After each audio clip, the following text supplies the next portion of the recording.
topesa bango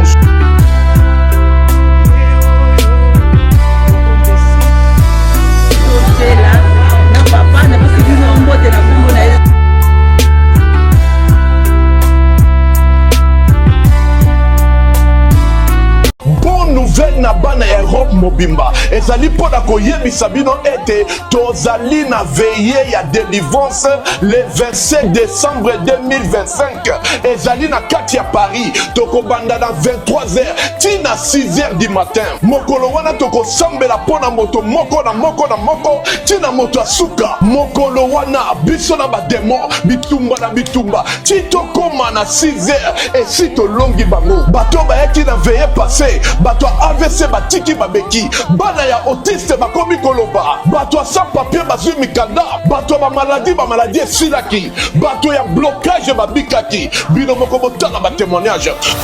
Alléluia bandeko naza na esengo mingi mpona nazaka moto ya esengo su te me kasi nakomi na esengo mpona nini nasali 20 ans na poto awa na kaka mosala me nazwaka mosala te me na partir ya veye tosalaki le 23 ntan nazongi na Allemagne nakoluka mosala bazwinga mbala moko ondire mosala ngo eza kozelanga na mutukutu azosala contrat azolenga mpenza mpona kosala contrat na nga nakamwinga nasa motema nazokamwanga moko me nakamwaki te puisque de place wana nayebaki ke nguya nzambe mpenza esalaki donc natondisa minito ya esengo mpenza nazali awa naza kokumisa nzambe mpenza ya prophète mpenza azali nzambe ya solo. Bien aimé de Dieu, je viens remercier mon Dieu pour tout ce qu'il a fait dans ma vie et dans la vie de ma mère. Et il y a un moment, on avait déclaré ma maman qu'elle était diabétique et puis elle avait l'hypertension. Et bon, après, on a fait le bilan, donc elle était suivie par le médecin tous les 4 mois. Et à la fin, on est parti, elle a fait un bilan, un bilan total. Donc ils ont vu qu'il n'y avait plus de diabète, donc le taux était normal et la tension elle était aussi normale. Donc le médecin il a dit, au lieu que je vois votre maman tous les 4 mois, maintenant je vais la voir presque une fois par an. Voilà, c'est pour cela que je viens témoigner la grandeur de Dieu. Et en plus, je vais dire que ma mère, elle est toujours dans la prière, elle est toujours fidèle à Hosanna. Donc c'est pour cela que je viens remercier la grandeur de Dieu Tout-Puissant. Amen.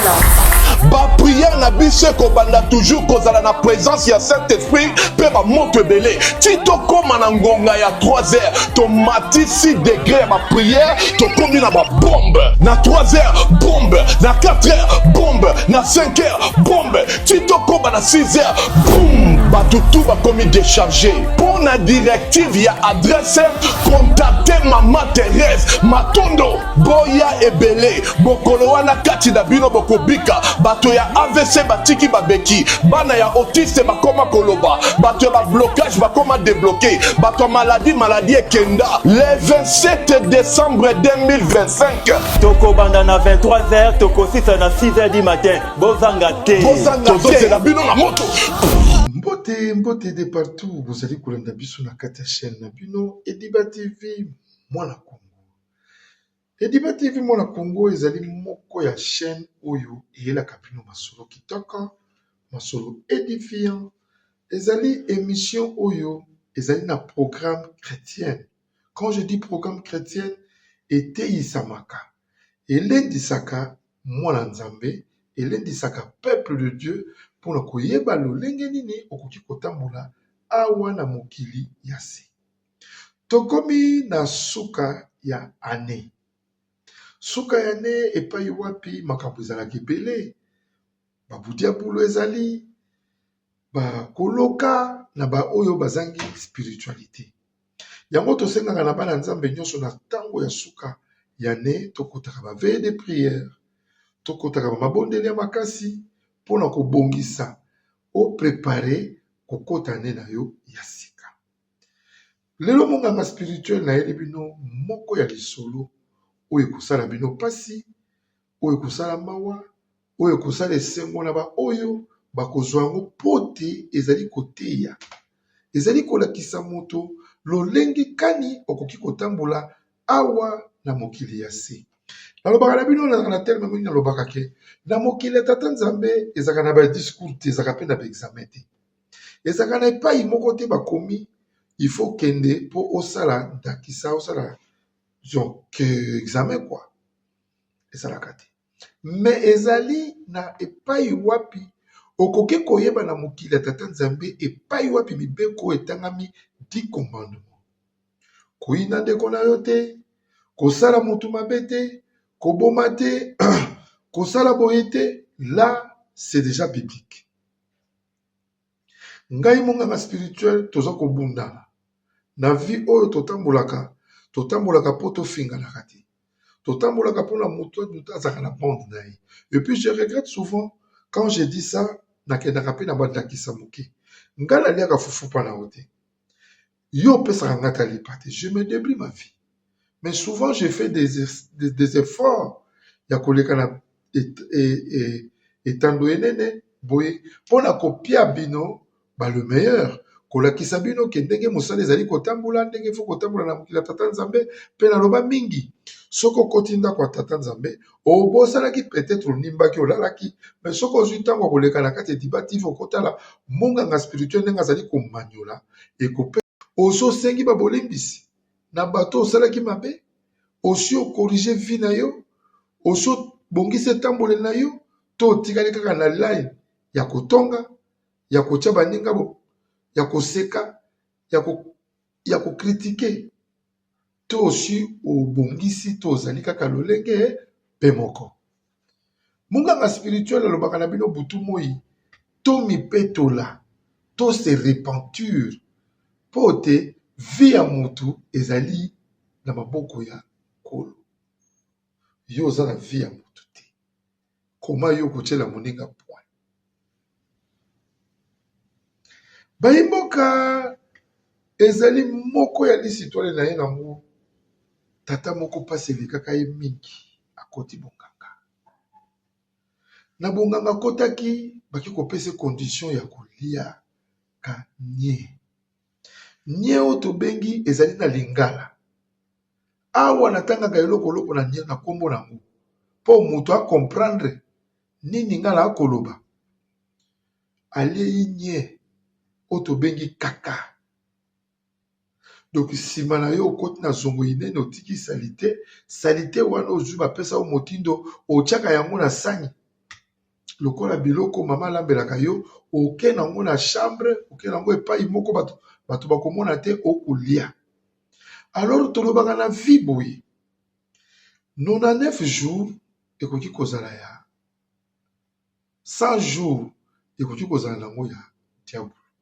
mais mokolo moko ekozala ya nzambe nde mokolo bakozwa yo epai wapi makambo nyonso yo osalaka ekosala nini ekopepa tozwa spot publicitaire oyo ebongo tokota na lombangu mpo munganga spirituel na manyola nalakisa yo na explike yo na teya nalakisa no bandakisa kotambola bongo te vi bakendaka nango malembe Diba TV ekosenga soutien 2026 tona ba programme makasi Diba TV ekoluka ba caméra tozwa na spot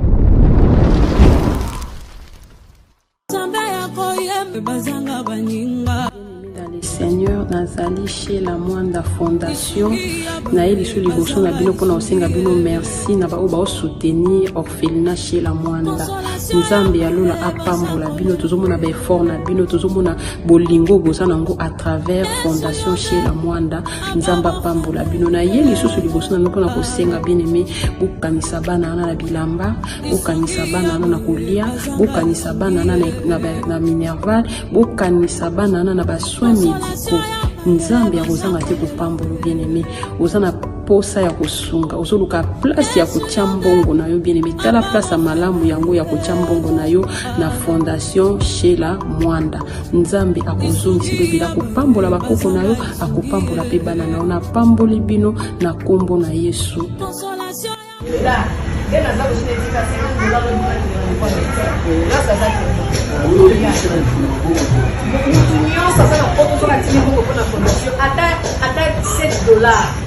asinga yango te ongele ba $17 nakosala mbala moko transfert na compte na ye bien aimé bolamu efutaka kosalisa efutaka lelo naza donc nazoyebisa bino nakoluka makambo esukaka wa te nayebisaka nzambe ke nzambe eteyebaki ke sala bolamu lelo lobi eukaka yo atémoigne yango ntina telefone alobi nayeba kosomba eloko na moboko mwana moto apesanga mosala ya epa na bango babeta ye alingi mpe bameyani na ndako me alobi na osala te mpo nzambe alobi esango na mwasi na mosala lelo nazobenefisi na bagrâce ebele lelo nakokomba motuka na motambo na motuka ya mboka fami ya papa na nga te ya mama na nga te ya mobali na nga te ya nzambe asala miraki oka na lombango nalobaka na bino na kati ya chaîne oyo Ediba TV kamami na humble serviteur munganga spirituel toza na besoin bakamera fungola motema na yo bandeko nyonso boyokaka napesaka bino badédicace na kati ya chaîne oyo na bazali bamembre à l'ombre bosunga chaîne oyo toza na besoin ya bakamera tosala bachaîne baprogramme minene tozosala esenga biso 3 à 4 caméra ya makasi touti kobebisa ekobungisa kamera na biso moko awa munganga spirituel totikaka na kamera moko oyo naosala bosunga œuvre de Dieu bayimboka na lombango toke na kati ya lisolo na biso po te tolakisa bayimboka bayeba nini tokosala na kotika bakommunike mosusu na kosala yango na suka parce que histoire eza nango molai mingi te c'est juste koleti no bato epuis kopesa conseil papa wana mpasi elekaka mingi akoti monganga nganga apesi ye condition asalaka zongo inene na ye akendaka nango na chambre oubien quelque part akolia na toilette te alia soki alie meya ekobima yango moko na se ya mbu na mbetu na ye mingi bayebi meya te meya elakisi mbongo motete zimbu ekobima na se ya mbetu na ye me papa ngo azalaki na mwasi mpe moko me na kati ya ndako na avandisaka mama bokilo na leki ya mwasi na ye na bana na ye misato alors na kati ya bacondition bapesaki mpona bisango ke diable azalaka toujours motema mabe apesi yo condition nano ya makasi ozokoka nano kobunda ere okotambola na mabokilo na yo apres lisusu okotambola susu na leki ya mwasi na yo wana bandi kotambola na mabokilo condition lisusu entre temps oza kolia nzongo inene mbongo ekobima kuna letan kotambola na mabokilo mbongo ebakisa misusu ebele condition lisusu diabolo yabi te ifo tambola susu na leki ya mwasi na yo nalobana na bino ke 99 jours ekoki kozala nango ya 100 jours eza nango ya diabo me mokolo moko ekozala ya nzambe nde mokolo bakokanga yo nde mokolo makambo nyonso esala nini ekobeba bayimboka na kati ya chaîne oyo Ediba TV oyo ekambami na humble serviteur nalobaka na bino ke nazalaka maboko pembe nazalaka na likambo moto te nali journaliste oyo naye kosala mosala ya koteya peuple de Dieu. Et tant que pasteur, j'enseigne peuple de Dieu pour na kolakisa bayimboka bayeba lolenge nini bakoki kotambola. Alors, na kolongwa wana nazali susu mosali na nkolo comme pasteur. Quand j'édifie les gens, vous avez toujours le temps. Ba numéro ezali wana ya kobenga. N'hésitez pas. Bo benga lokola bango pe babenga. Bazwa ba solution.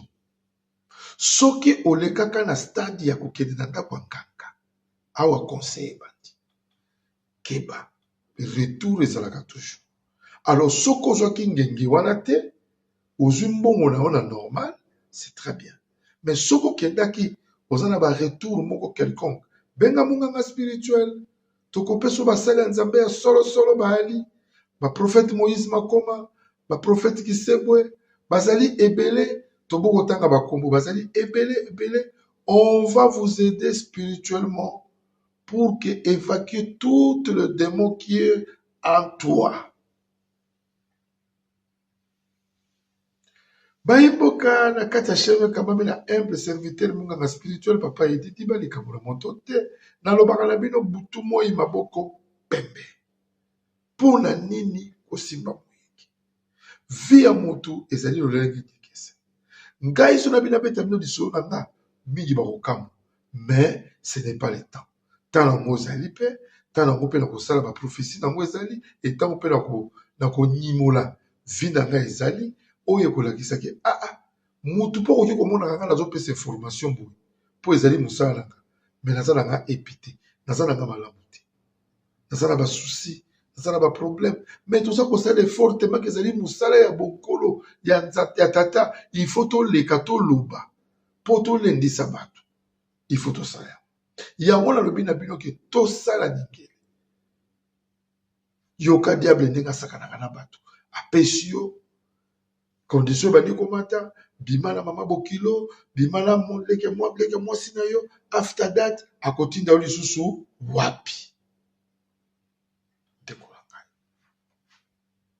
akotinda yo wapi alors sikoyo na baerreur papa asalaki era bimi na bango na bike mokolo moko ezalaka ya nzambe mwana mosala asala nda bamouvement ya tata eza na air boy tata bimaka eza na air boy tata salaka boy eza na air boy mwana mosala omoni bana misa balalaka na bandako na biso tosala na kikele andeko noti aza même temps mosusu mpe démon ana besoin fois contrôler mpe famille na ntango mosusu mpe ere papa akendaka incarnation ye mpe azokende bakutani akomi kolandela mouvement papa aza na chambre moko na kati ya ndako wana akanga mwasi nakotaka te ye moko nde ere akendaka wana akei kosala biloko na ye aki kolia kuna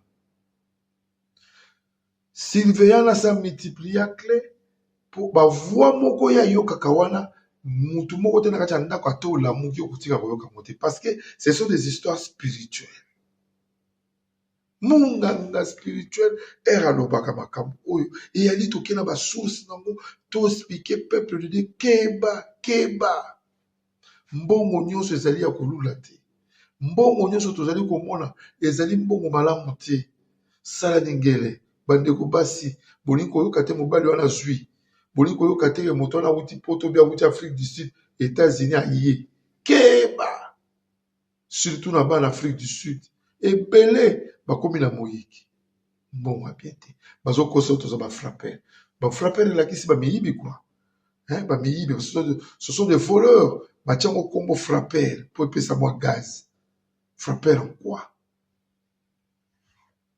yoyoki bongo mobali nanga arulaka na Mercedes arulaka na Jeep oboyi moto ya makulu lokola biso bamonganga spirituel soko okabelinga motokano mabe eza te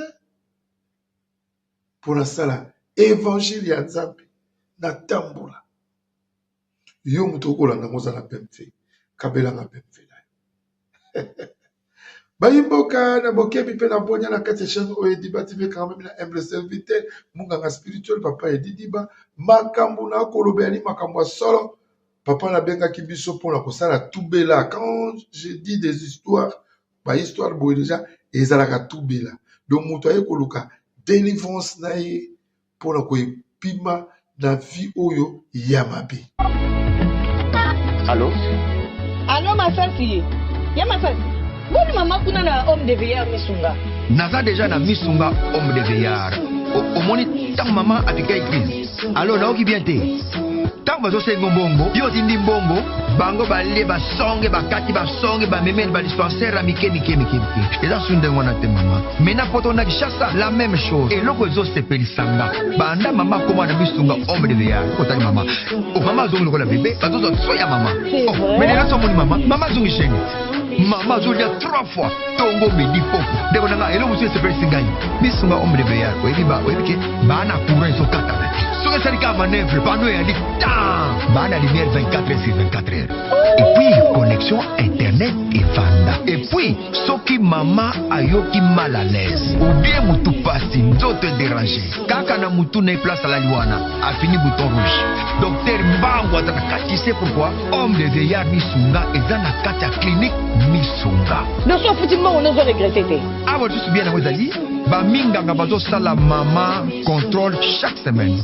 Mais azala kuna abela te bazo sala ezala. En tout cas, ya Masasi emoneli penanga na pemi bana mama comme na homme. Bayimboka na bokebi mpe na bonya na kati ya chaîne oyo Ediba TV.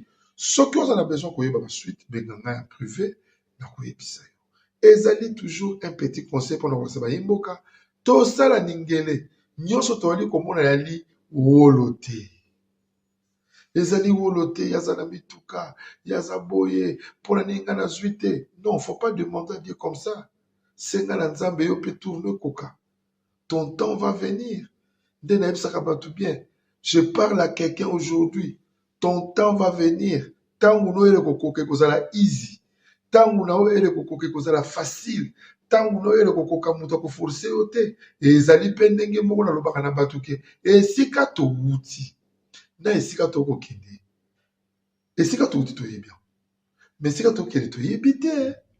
To yebi na ba adresse te, to yebi na ba balabala te. Donc osala nga mabete.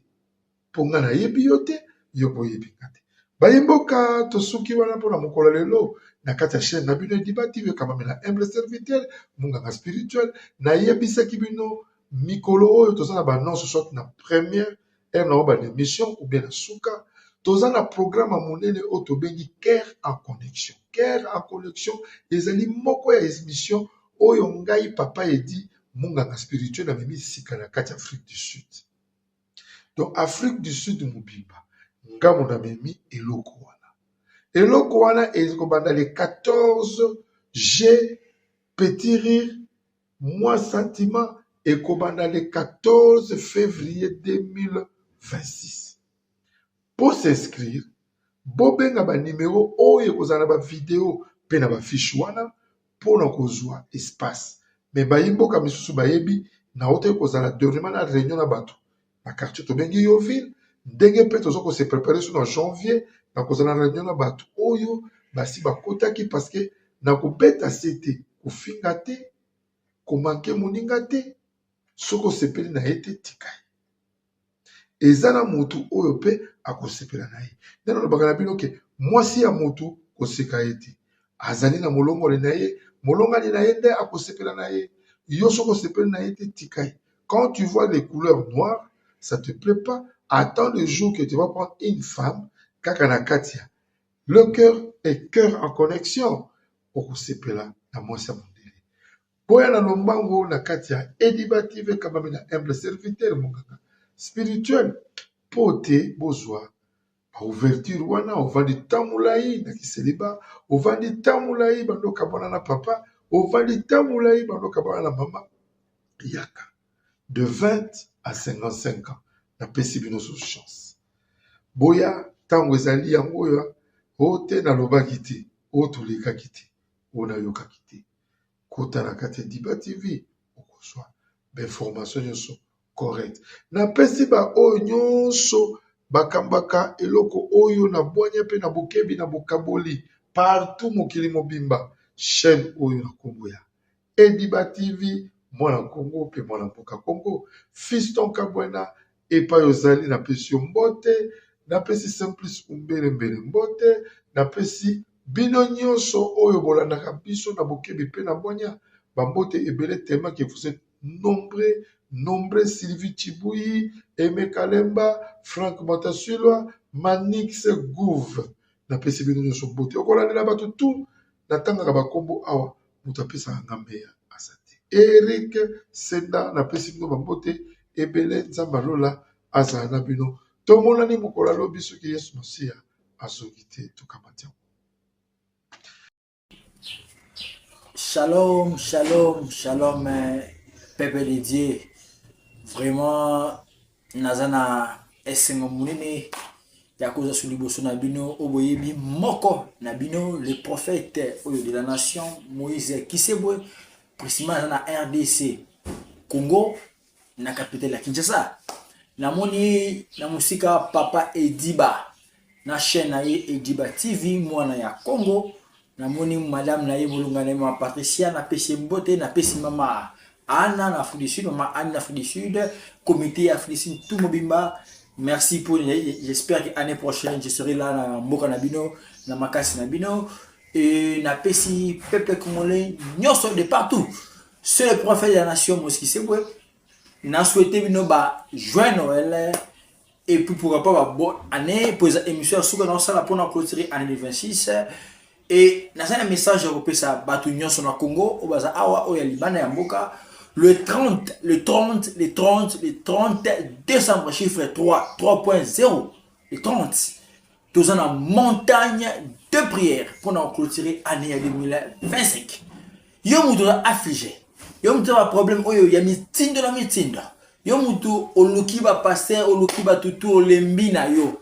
Yaka ko se référer pa ngai, yaka koluka nganga ya Nzambe, yaka koluka mwana oyo ya tata Nzambe. Tineki oyo ba kimbangise balela nga foro baloba ke non yo no za mutu oyo kimbalo ki soki mission et soki ya ngai ko banda Moïse Kisego je suis là et au la province ya Katanga. Je suis aussi un Katangé.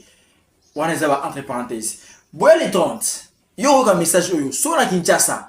Yaka na mwana to bana bandeko ba camarade boya parce que ça somme le séjour là. So oyo va rester numéro na notika au bien téléphone pour oya au serait là au fêta no ba bonne année au clôtura na yo ba année mais oyo déjà à partir le 27 na kotimaki na kotina bomani na sambela pour à peu près mon les 30 na ko dégager puissance o étiquette na mona usika na musu mama Skida na Canada na PC moté merci mama Skida na PC moté na moni ndeko na ye frère gloire na PC musu moté boza ebele ça veut dire que lo ba kombo e ko zanga ta ebele ba to spelanga na Afrique na zomona na Pointe Noire Brazzaville boza ebele parce que année prochaine na ko bouger makasi et na ko sepela puis à le 30 na ko dégager chaleur au salemate bino bato a problème bino to a problème bino to za affligé boya boko sepela